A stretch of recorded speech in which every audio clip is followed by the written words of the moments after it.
Nos encontramos con el doctor Guillermo Cairol, obstetra de la clínica Pueyrredón. Bueno, buenas tardes, doctor Cairol. ¿Qué tal? ¿Cómo estás? Hablamos hoy sobre un tema muy importante para el diagnóstico, para ver cómo marcha ese embarazo, que es el screening prenatal. Específicamente, ¿qué es ese examen? Bueno, el screening prenatal se refiere a un método de selección de pacientes que pueden tener un mayor riesgo para adquirir alguna enfermedad X. En el caso de la embarazada, screening significa tamizaje, selección, justamente cuando a veces para el diagnóstico de algunas enfermedades. En este caso fundamentalmente se refiere al diagnóstico de síndrome de Down, algunas trisomías, aneuploidías como se llaman, e incluso de algunas cardiopatías. Hay estudios que pueden realizar un tamizaje, como dice la palabra, para ver a quiénes se les debe realizar un método de diagnóstico que generalmente es más cruento, en este caso la punción genética, la punción de vellosidades o de líquido amniótico, y quiénes específicamente deben tener esta indicación. El método de screening justamente no es un método diagnóstico, sino es un método de selección de pacientes. Nosotros buscamos determinados marcadores que pueden ser biológicos, ecográficos, bioquímicos, que nos marcan si están presentes o no, o si tienen alguna alteración, que esa paciente puede tener alguna de estas enfermedades que nombramos, o que sería más frecuente. El estudio de screening prenatal, que hoy está muy en auge y que tiene una gran sensibilidad, es un estudio de screening ecográfico, donde hay varios marcadores, fundamentalmente la translucencia nucal, como así se refiere, que es un acúmulo de líquido que se presenta entre 11 y 14 semanas en la nuca del bebé, por debajo de la piel, donde habitualmente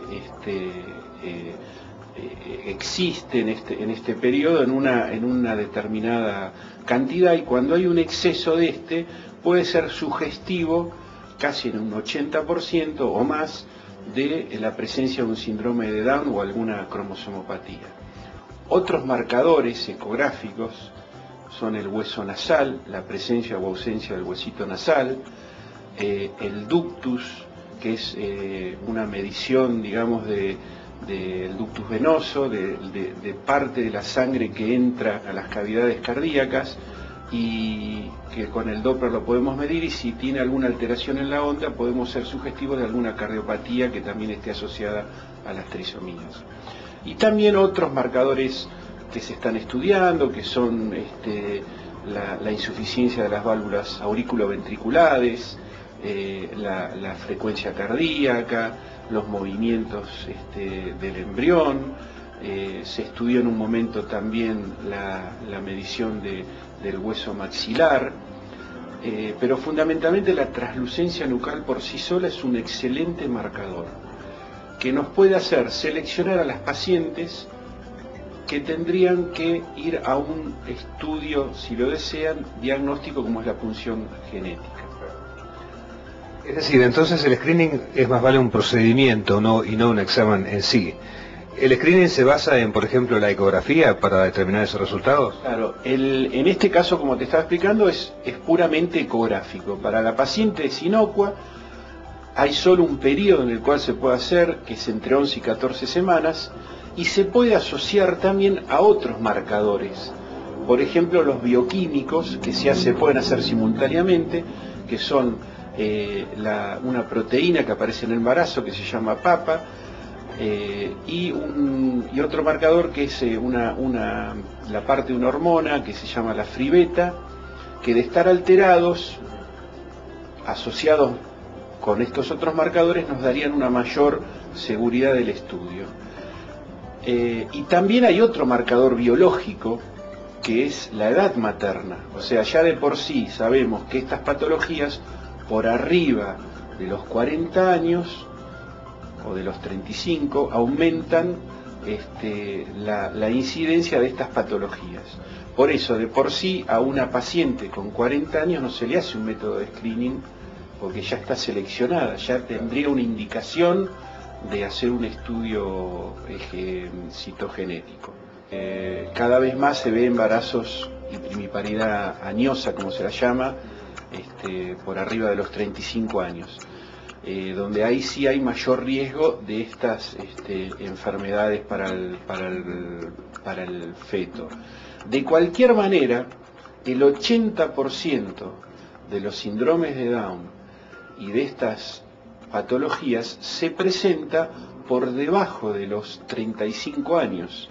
¿Qué quiere decir? Que en cantidad sí hay más, porque es muchísima más la cantidad de embarazos que hay a estas edades, pero en incidencia hay a los 40 años tenemos, por ejemplo, un riesgo de 1 en 40. Cada 40 embarazos existe una patología, mientras que, por ejemplo, el promedio general es de 1 en 600, y a los 20 años es 1 en 1200, y así va subiendo hasta llegar a 1,40 a los 40 años.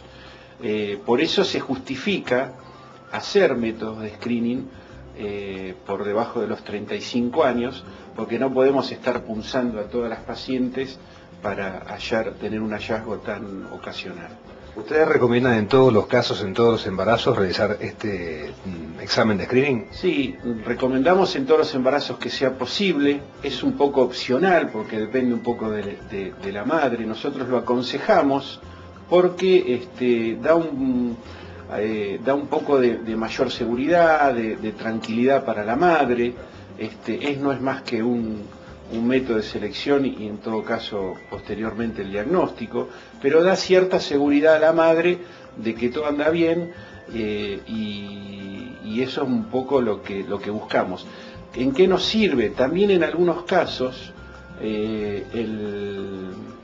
estos métodos de screening, cuando están alterados y se hace una punción posterior y no hay ninguna patología, hay que descartar la posibilidad de que tenga alguna cardiopatía, que también altera la translucencia nucal, que eso en otra ocasión podemos hablar de lo que es la ecocardiografía y el diagnóstico prenatal de malformaciones cardíacas. Por eso creemos que es importante el control precoz, porque ya estos marcadores desaparecen después de las 14 semanas. En el caso, por ejemplo, de alguna afección cardíaca, ¿también podría llegar a preparar todo para que el bebé sea intervenido ni bien nace? Claro, bueno, hay malformaciones cardíacas que con una ecografía bidimensional normal podemos sospechar que tiene alguna posibilidad de malformación cardíaca.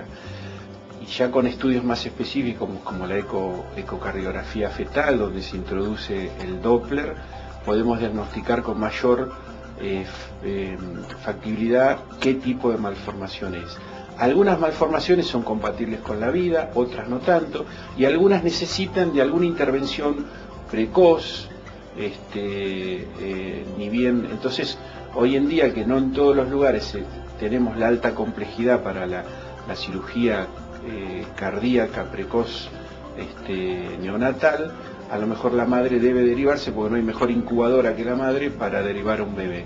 Eso sería fundamentalmente lo ideal de un diagnóstico prenatal cardíaco precoz. Bueno, seguramente, doctor Cairol, hay muchos temas más que tienen que ver con el screening, y seguramente los vamos a poder seguir tratando en otras emisiones de Mamita de Hoy, si usted por supuesto está de acuerdo. Bueno, cómo no, cómo no.